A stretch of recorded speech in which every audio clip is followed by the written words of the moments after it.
Então, Thalita, bom, eu trago aqui como destaque a crise diplomática aí entre os governos do Brasil e do governo da ditadura da Venezuela, né? E era bom a gente contextualizar toda essa história, né, para chegar ao que aconteceu ontem, que foi o ditador Rastaquera Nicolás Maduro chamar de volta o seu embaixador para Caracas, para consultas, né? Daqui a pouco eu explico o significado disso do ponto de vista da diplomacia. Mas é preciso antes, contextualizando toda essa história, lembrando que depois de se queimar perante a comunidade internacional por se omitir diante da escandalosa fraude eleitoral na Venezuela, o presidente Lula passou agora a ser atacado, a ser insultado pelo ditador que ele protege, passou esse tempo todinho protegendo e bajulando. Agora esse ditador está enfurecido porque o governo petista não retirou o veto ao ingresso da Venezuela no grupo de países do BRICS. O veto foi imposto pelo ex-presidente Jair Bolsonaro e o atual governo, para a irritação profunda do Nicolás Maduro, não retirou esse veto. O manteve para essa reunião do BRICS, foi realizada recentemente em Kazan.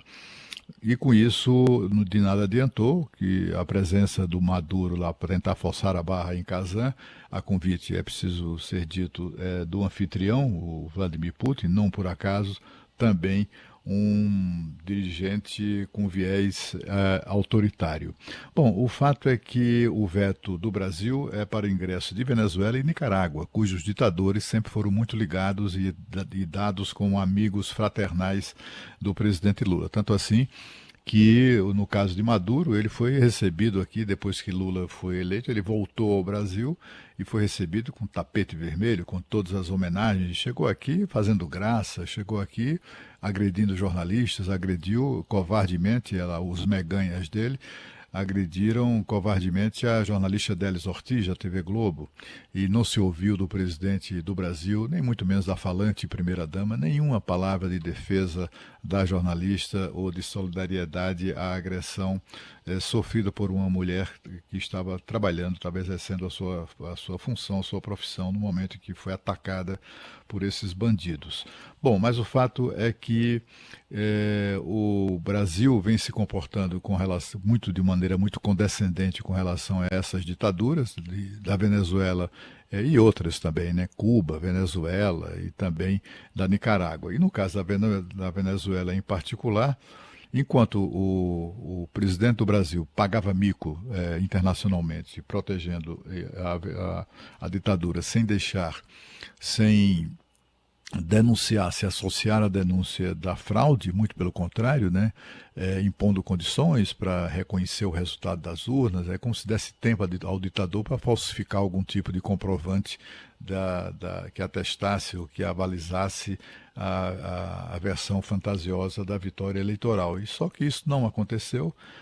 O governo, por isso, ficou preso nos seus próprios compromissos de só fazer isso, só reconhecer com as tais atas eleitorais. Como não reconheceu, o ditador foi se irritando e aí chegou o ponto, nesse episódio de Kazan, que ele mandou, ora o chanceler venezuelano, ora o procurador-geral e depois ele próprio, eles então insultando permanentemente o presidente Lula. Até o ideólogo da bajulação brasileira a essas ditaduras, que é Celso Amorim, uma figura lamentável que de fato tem interferido de maneira danosa para o país na política externa, ele que é o chanceler de fato, né, o ministro das Relações Exteriores oficial, o Mauro Vieira, não passa de um chanceler de enfeite, né, decorativo, porque quem manda e quem define é o Celso Amorim. Pois sobrou até para o Celso Amorim o ataque de ontem do governo da Venezuela, da ditadura da Venezuela, o que não deixa de ser curioso,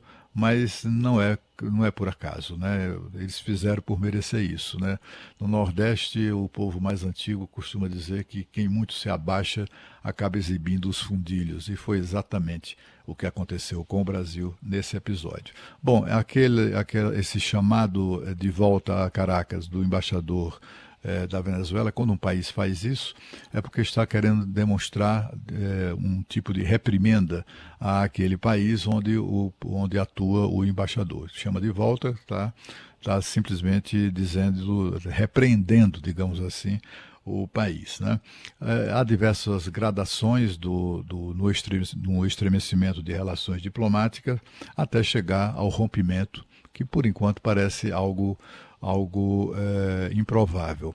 O que acontece agora é que, sem embaixador, a Embaixada da Venezuela passa a ser chefiada por um encarregado de negócios, um funcionário de nível inferior do embaixador, que fica ali respondendo administrativamente pela embaixada, mas não do ponto de vista de representação diplomática. É uma situação que o Brasil e Venezuela já viveram no governo Temer, que viveram também no governo de Jair Bolsonaro, que foram governos que pararam de bajular a ditadura venezuelana. E quando o presidente Lula assumiu pela terceira vez, voltou a bajulação, o comprometimento com o que há de pior na política, que é exatamente esses ditadores. Mas só que acabou nisso aí, né? Uma coisa patética em que a gente assiste os aduladores sendo atacados pelos adulados, mostrando que quando perdeu o respeito perante a comunidade internacional, o presidente Lula mal sabia que também estava perdendo o respeito daquele que motivou tudo isso.